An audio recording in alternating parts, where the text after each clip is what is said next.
বলেন হুজুর বলেন তাইলে আল্লাহ কোথায় থাকে? আল্লাহ কোথায় থাকে? তো আমরা জুমার মধ্যে সেই জন্য 7 জুমাতে আলোচনা করেছি না, 7 জুমাতে আলোচনা করেছি আল্লাহ কোথায় থাকেন।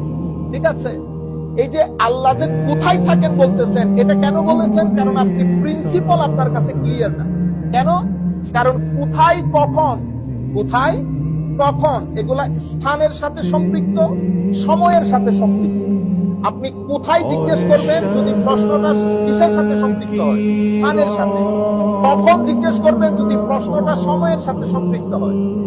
এখন সময় এবং স্থান এটা সৃষ্টি, এটা আমার আল্লাহ সৃষ্টি করেছেন।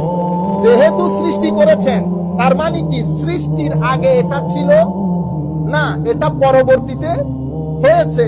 তো এটা যখন ছিল না তখনও আমার আল্লাহ ছিল, এটা যখন ছিল না তখনও আমার আল্লাহ ছিল। এখন কোথায় আছেন? আগে যেখানে ছিলেন, যখন কোনো কখন ছিল না, যখন কোনো কখন ছিল না তখনও আল্লাহ ছিলেন। এখন কেমন আছেন? তো আগে যেমন ছিলেন। আপনারা বুঝতেন? তাহলে যখন কোনো কখন ছিল না তখনও আল্লাহ ছিলেন, যখন কোনো কোথায় কোন জায়গায় জায়গা ছিল না তখনও আমার আল্লাহ ছিলেন। তো he is beyond time and space, time and space created by him. He is the creator of time and space. So যেহেতু উনি টাইম এবং স্থান এটার স্রষ্টা, সুতরাং উনি এটার ভিতরে থাকবেন না।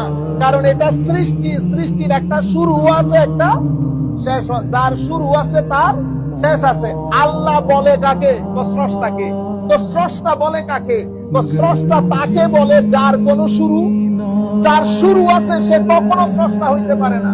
হযরত ঈসা আলাইহিস সালামকে আমরা স্রষ্টা কেন বলি না?